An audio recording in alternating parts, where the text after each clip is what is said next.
नमस्कार. श्री स्वामी समर्थ. विराग जैन आणि त्यांच्या मिसेस यांनी हिराचंद जैन यांच्या स्मृतिप्रीत्यर्थ शांतिवन वृद्धाश्रमाला देणगी देण्यात आली.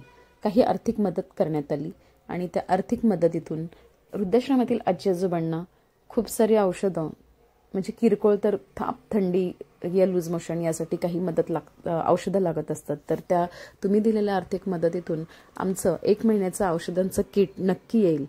आणि त्यासाठी आजी आजोबांना जी काही तुम्ही मदत केली आहे, तर पूर्णतः शांतिवन वृद्धाश्रमातील आजी आजोबांकडनं विराग जैन आणि त्यांची मिसेस यांचे मनापासून आभारी आहे. असेच पाठीशी राहा आणि जेणेकरून आम्ही याच्यापेक्षाही जास्त निराधारांना आणि वृद्धांना मदत करू आणि तुमच्या आर्थिक मदतीतून तेथील स्नेहभोजन असो या नाश्ता असो त्या स्वरूपात तिथे तर रोज असतंच, पण केव्हा तरी खूप चांगल्या प्रकारे मिष्टान्न सुद्धा आपण देण्याचा प्रयत्न करू तुम्ही दिलेल्या आर्थिक मदतीतून. तर विराग जैन सर यांचे मनापासून मी आभार व्यक्त करते.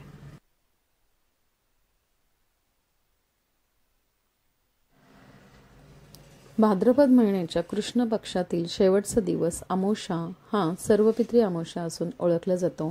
त्या दिवशी जैन फॅमिलीने आपल्या शांतिवन वृद्धाश्रमाला एक खारीचा वाटा उचलला असं मी नक्की म्हणेल आणि खूप मोठी मोलाची मदत केली. पितृपक्षाचा हा शेवटचा दिवस असतो. या दिवशी सर्व पितरांचे स्मरण करून त्यांना तर्पण, श्राद्ध व अन्नदान केले जाते. सर्व पित्री म्हणजे सर्व पितरांसाठीचा दिवस आणि ज्यांना आपल्या कुलातील मृत पितरांचे नेमके तिथी श्राद्ध माहिती नसते, त्या दिवशी श्राद्ध केल्यास सर्व पितरांचे समाधान होते असे मानले जाते. विशेष म्हणजे अनेक जैन, हिंदू व इतर कुटुंबे या दिवशी वृद्धाश्रमात, अनाथ आश्रमात, गोशाळेमध्ये इत्यादी ठिकाणी अन्नदान व आर्थिक मदत करतात.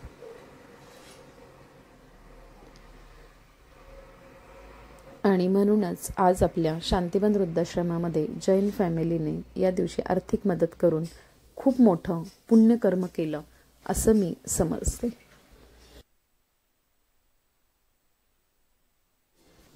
त्याचप्रमाणे जैन फॅमिलीने आपल्या वृद्धाश्रमात अजून काय अडचणी आहेत आणि काय हवं आहे, काय नको आहे ह्याची सुद्धा विचारपूस केली आणि आम्ही असेच तुमच्या पाठीशी राहू, तुम्हाला कोणतीही मदत लागली तर नक्की संपर्क साधा असं सुद्धा आश्वासन दिलं. त्यासाठी मी आपल्या शांतिवन परिवाराकडनं, शांतिवनमधील आजी आजोबांकडनं आणि मी स्वतः संस्थापिका अनिता देवकर जैन फॅमिलीचे मनापासून आभारी आहे. धन्यवाद. तुम्हाला हा व्हिडिओ कसा वाटला नक्की लाईक करा, शेअर करा, सबस्क्राईब करा आणि आमच्या इंस्टाग्रामला फॉलो करा. त्याचप्रमाणे यूट्यूब चॅनलवरती लाईफ ॲट शांतिवन नावाने आपलं चॅनल आहे, त्यालाही सबस्क्राईब करा आणि असेच पाठीशी राहा. धन्यवाद.